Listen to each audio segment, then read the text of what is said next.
Hello, third grade. I have a few helpers today who want to listen to the story because I said they heard me say I was reading The Witches and they were like, "Ooh, we want to hear it." So, the first chapter is called A Note About Witches. And this is not real. This is 100% fiction, 100% fantasy. Okay, so remember that if you start to get scared, it's pretend and it's meant to be silly and funny, not serious. In fairy tales, witches always wear silly black hats and black cloaks, and they ride on broomsticks. But this is not a fairy tale. This is about real witches.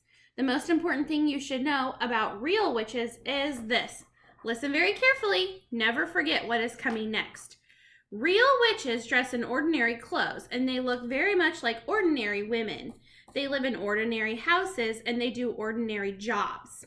That is why they are so hard to catch. A real witch hates children with a red-hot, sizzling hatred that is more sizzling and red-hot than any hatred you could possibly imagine.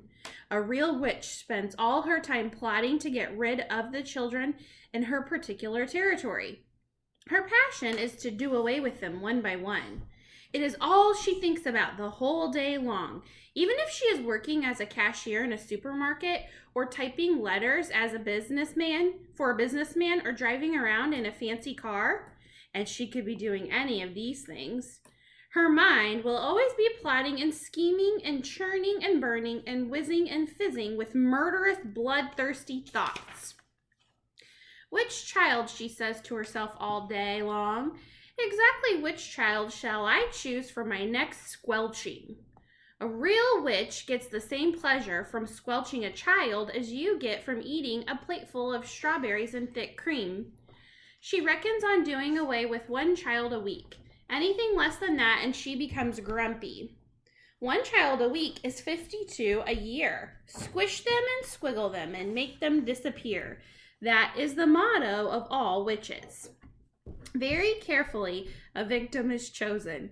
Then the witch stalks the wretched child like a hunter stalking a little bird in the forest. She treads softly.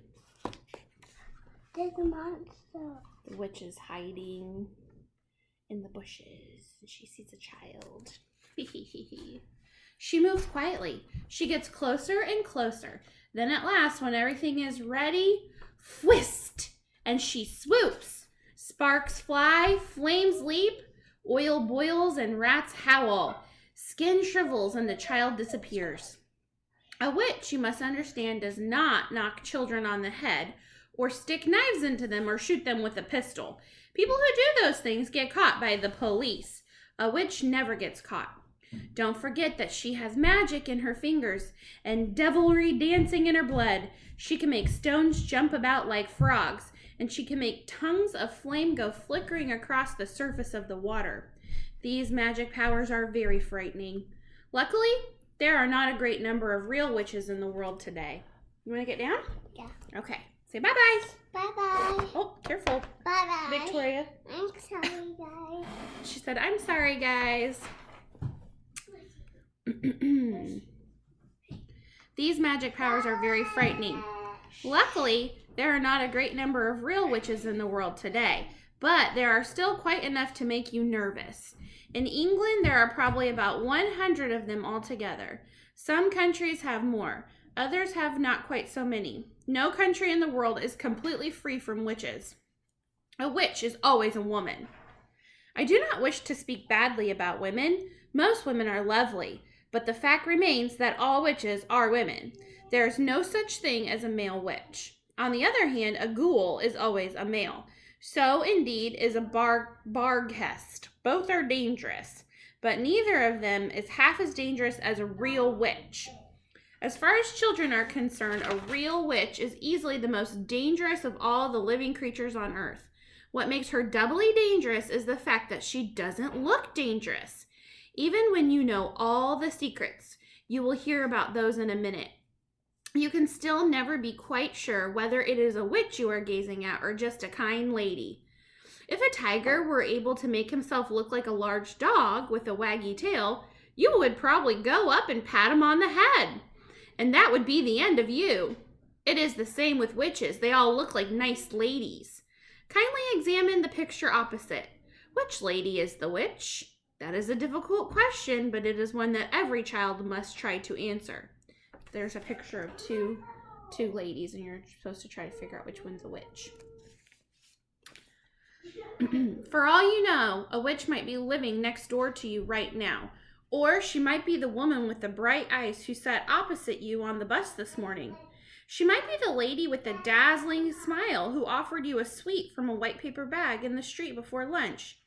She might even, and this will make you jump, she might even be your lovely school teacher who is reading these words to you at this very moment. Look carefully at that teacher. Perhaps she is smiling at the absurdity of such a suggestion. Don't let that put you off. It could be part of her cleverness. I am not, of course, telling you for 1 second that your teacher actually is a witch. All I am saying is that she might be one. It is most unlikely, but, and here comes the big but, it is not impossible. Oh, if only there were a way of telling for sure whether a woman was a witch or not. Then we could go round them up and put them in the meat grinder. Unhappily, there is no such way, but there are a number of little signals you can look out for. Little quirky habits that all witches have in common. And if you know about these, if you remember them always, then you might just possibly manage to escape from being squelched before you are very much older. That's the end of that chapter.